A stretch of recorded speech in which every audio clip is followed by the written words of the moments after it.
Por que eu devo ofertar e como eu devo ofertar na casa de Deus? Isso é certo? Isso é errado? Qual que é a forma de fazer? Devo fazer ou não? Chegamos no nosso 47º dia de plano de leitura. Nós estamos lendo a Bíblia há 47 dias, desde o primeiro dia de janeiro. Se você ainda não está participando, eu te convido na descrição, clicar no link e entrar conosco, porque nós vamos ler a Bíblia todos os dias, até acabar a Bíblia nesse ano, e você é meu convidado. Eu quero orar agora com você, para nós falarmos sobre esse tema. É o que nós lemos hoje aqui, é um tempo muito tremendo. Talvez eu não consiga ser tão exaustivo, por causa do tempo que eu tenho aqui, não quero fazer um vídeo longo, mas eu vou falar tudo o que eu posso dizer sobre esse texto que nós lemos aqui na Palavra de Deus. Amém? Abaixa a sua cabeça aí nesse lugar, feche seus olhos, que eu quero orar com você.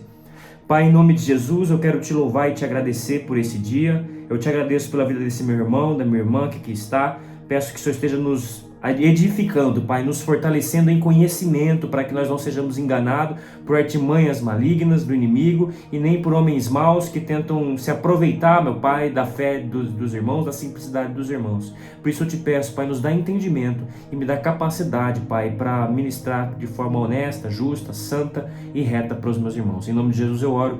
Amém. Nós lemos Êxodo capítulo 36, 37, 38 e Filipenses capítulo 2, e aqui é o texto em que nós vemos aqui no tempo atrás que o povo fez um bezerro de ouro, Deus ficou bravo, Moisés ficou bravo, foi lá, fizeram uma limpeza, descobriram quem organizou isso, mataram todo mundo, fizeram um tempo de purificação. Moisés, quando fica bravo, quebra a tábua da aliança, e Deus fala: você quebrou a tábua, agora vem aqui de novo no monte que eu quero te dar uma nova tábua. Deus, ele chamou Moisés de novo para fazer de novo os 10 mandamentos ali, aquilo que eles deveriam obedecer. E agora naquele povo já não tinha mais aquelas pessoas, as pessoas começaram a ganhar um pouco de temor de Deus, né? Porque teve morte ali naquele meio e tudo mais.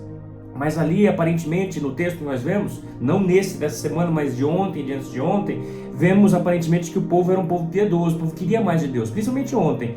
Porque Deus, ele fala que, no dia de ontem, nós vimos que quando Deus fala que, eu vou enviar vocês para um lugar, eu vou abençoar vocês naquele lugar, mas eu não vou com vocês. Eu não irei com vocês. Eles ficaram entristecidos, porque Deus fala: não irei porque o coração de vocês é um coração duro e teimoso.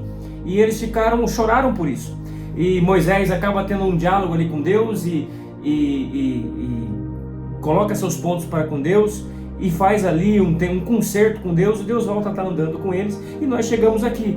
Deus havia dado para Moisés, naquele tempo que ele estava no monte, toda uma forma deles andarem no deserto. Eles precisavam construir uma tenda, eles precisavam, nessa tenda ia ter vários compartimentos, ia ter a Arca da Aliança, ia ter o candelabro de ouro, ia ter a bacia, o lugar e vários instrumentos existiam ali. Então Deus separou e abençoou com habilidades. Eu queria pontuar isso. Deus deu habilidade para homens no meio do povo dele, para que eles fossem artesãos e desenvolvessem isso. Só que para isso acontecer, eles tinham que receber ofertas. E nesse texto que nós lemos aqui, capítulo 36, o povo começou a ofertar, porque eles queriam que aquilo acontecesse. Eles não queriam entristecer a Deus, eles estavam com um desejo de cumprir com aquela vontade que Deus tinha, com o propósito de Deus para eles. Então eles ofertavam ao ponto de, eu até anotei aqui, o povo está trazendo mais do que o suficiente para realizar a obra que o Senhor ordenou. Então Moisés ordenou que fosse feita esta proclamação em todo o acampamento: nenhum homem ou mulher deverá trazer mais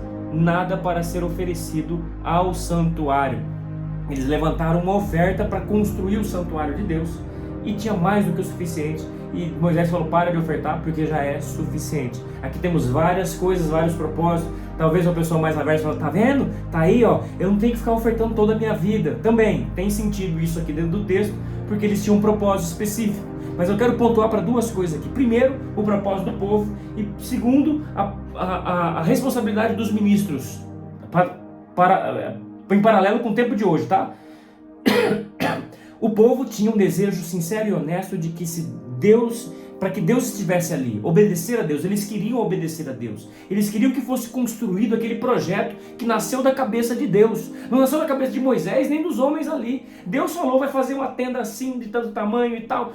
E eles queriam ver isso acontecer. O que ia acontecer? Era uma novidade. E ali tinha pessoas, aparentemente aqui, pelo texto, apesar de serem teimosos, tendo as suas falhas, eles eram pessoas que queriam Deus. Eles choraram a ouvir Deus falar que não iam andar com ele porque eles eram aquém, que eles tinham menos, eles eram pecadores, pecaminosos, arrogantes e orgulhosos. Então, existia ali um desejo honesto e sincero.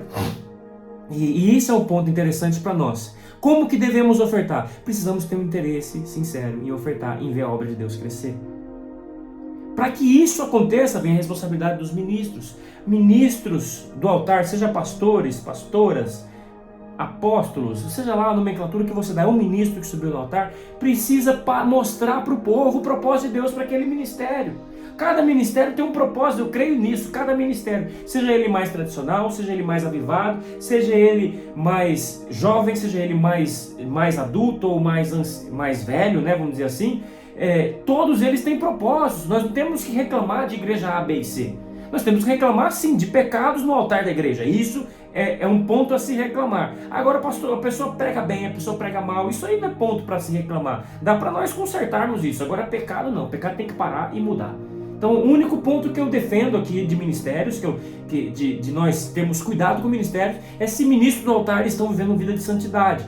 E se o povo acredita que viver uma vida santa é o projeto de Deus. Isso para mim é o ponto principal. Porque a partir daí a gente começa a falar de outras coisas que também são importantes. Nós temos um papel, a igreja, nós, igreja de Jesus, aqueles que representam a Cristo Jesus, temos o papel de missionário, de levar o evangelho, de compartilhar com outras pessoas. Seja de forma individual, eu incentivando o povo, lá do púlpito, falando, oh, você tem que ser, tem que transparecer, tem que expor aquilo que a sua fé, mostrar a qualidade da sua fé. Eu tenho que incentivar sim o povo a ser um povo evangelista, evangelístico, seja no trabalho, seja ele na escola, seja dentro de casa. Isso aí é um ponto.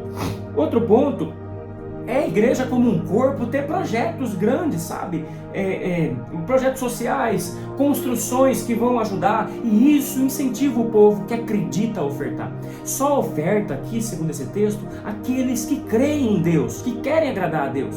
Ofertas agradam a Deus? Sim, ofertas agradam a Deus. Nós estamos vendo aqui que eles precisavam, foram chamados a ofertar. Deus falou, chame o povo para ofertar, que eles deem. Deus pediu oferta para que a obra dele fosse construída e avançasse. Nós podemos sim trazer para cá sem nenhum problema dentro desse texto, porque eu não estou usando os outros textos. Poderíamos usar outros textos para fortalecer aqui, mas eu quero pautar aqui. Aqui nesse texto precisamos ter um coração puro e sincero. Agora, e um coração puro e sincero não é um coração ingênuo que é vítima de charlatões, de pessoas mal intencionadas. Como que funciona para eu ajudar o meu pastor dentro da igreja? Pergunta para ele se existe um projeto, um propósito, qual que é o nosso projeto, qual que é o nosso propósito. Às vezes o pastor é bom, ele tem ideia, mas falta apoio e suporte. E isso é importante demais. Para mim é o coração do evangelho. O evangelho não foi desenvolvido, Jesus, no processo de pregar o evangelho, ele não se desenvolve todo o conceito que nós temos hoje de um pastor ir levando o evangelho sozinho. É a igreja inteira levando, a comunhão da igreja, levando aquele evangelho, aquela cultura do reino de Deus. E nisso vai existir ofertas, tanto para manter, aqui não estou falando de mantimento da casa, estamos falando de projetos e construções, tá bom? Vamos pontuar isso.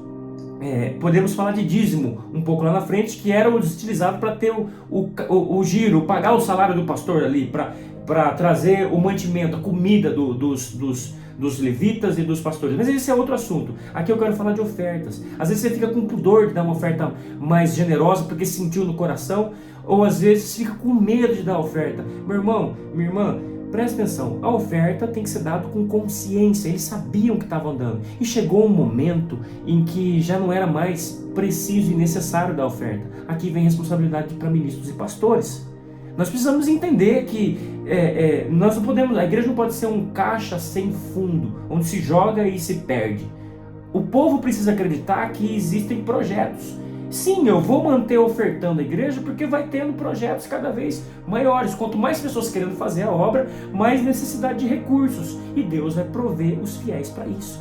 Aí entra Deus agindo. O crescimento do evangelho era acrescentado por Deus. No Novo Testamento é falado disso. E Deus ia acrescentando aqueles que iam sendo salvos. Então, tem projetos, pessoas, tem um jovem querendo desenvolver o projeto, tem um casal querendo desenvolver o projeto com casais. Tudo isso tem custo, crie-se um projeto de verdade e coloque para a igreja. Deus vai levantar esses recursos. E é muito bonito quando a igreja acredita, a igreja, o povo da igreja acredita no projeto de Deus. Esse o interesse, é o desejo de Deus em nós ofertarmos na igreja. Temos sim que ter um pastor que ganhe um salário justo e digno. Temos sim que ter uma igreja que tem projetos volumosos, grandes, extravagantes, ao ponto de chamar a atenção do mundo, para ver que ministérios artísticos, apresentações de teatro, treinamentos de canto coral grandes, e isso é evangelístico, chamar a atenção do mundo secular para ver o que está acontecendo na igreja é um dos nossos papéis, certamente no tempo em que estamos vivendo agora. Amém? Que Deus possa te abençoar. Espero que essa palavra tenha sido bênção na sua vida. Se foi, Deus, deixa o seu like aí para que esse vídeo vá para mais pessoas. Quando você deixa o like e comenta, o YouTube manda isso para outras pessoas sem que você tenha que compartilhar. Ele aparece mais. Então, se você puder fazer isso, vai ser uma bênção para ajudar outras pessoas. Tá bom? Um forte abraço para você e tamo junto. É nóis!